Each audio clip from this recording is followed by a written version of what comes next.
Cocoliso by Andrei P. Andreu. Alejandro dreams of flying. He dreams of being an airplane pilot, but Alejandro lives in the Cienega de Zapata, a swamp in western Cuba. The Cienega is far from any city or town. We live so far from an airport, sighs Alejandro to Papi. One day, Ali, says Papi with a smile, using Alejandro's nickname. One day you will fly. Mama and Papi work in the Cienega as park rangers. They often sit with Alejandro on their porch and watch the sunlight dance on the water. They listen to the hum of insects and the sweet songs of the birds.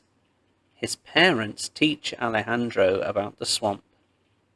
We have 15 different kinds of mammals here, says Mama.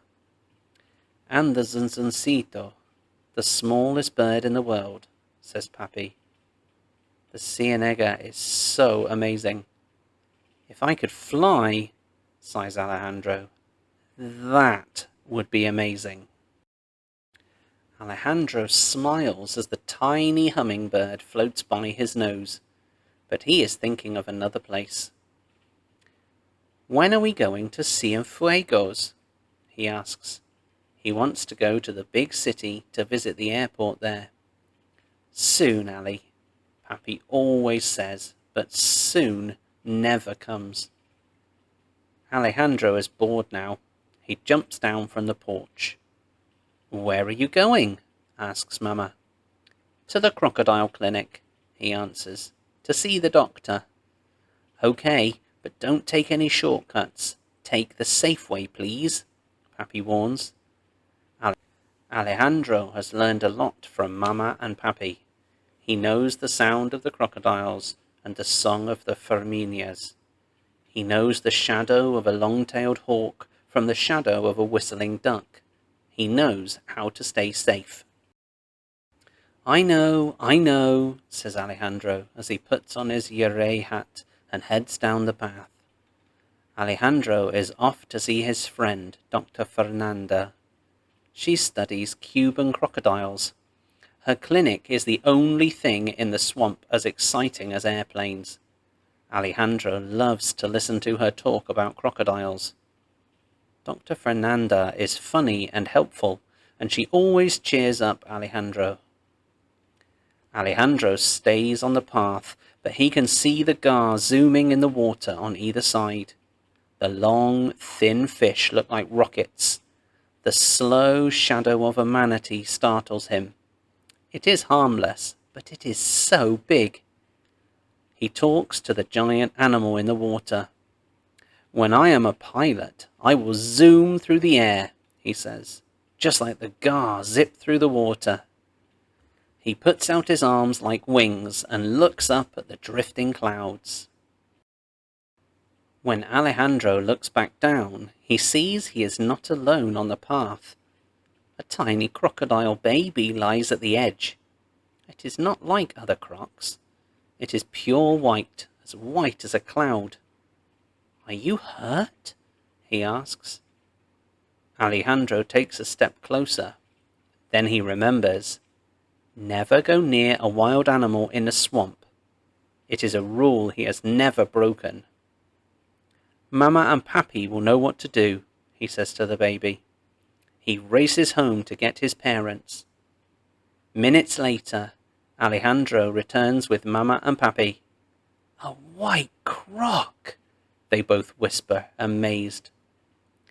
Mama makes Alejandro stand with Papi a safe distance away from the baby. Mama looks around for the baby's mother, moving carefully. She knows that a mother croc will want to protect its baby, but there are no signs of Mama Croc. I think it's hurt, calls Alejandro. What could have hurt it? Without its mother, almost anything could have happened, says Papi. Poor baby. I want to help it heal. Can I keep it? Alejandro starts to beg. No, Ali. Wild animals are not pets, but Dr. Fernanda can help. says Pappy. He helps Mama pick up the weak crocodile. Of course, says Alejandro. Let's take Cocoliso to her right now. Mama and Pappy scoop up the baby into Mama's hat. Cocoliso? A flat crocodile? Mama laughs. This little guy might be unusual, but he isn't really flat. No, says Alejandro, but he looks a little flat.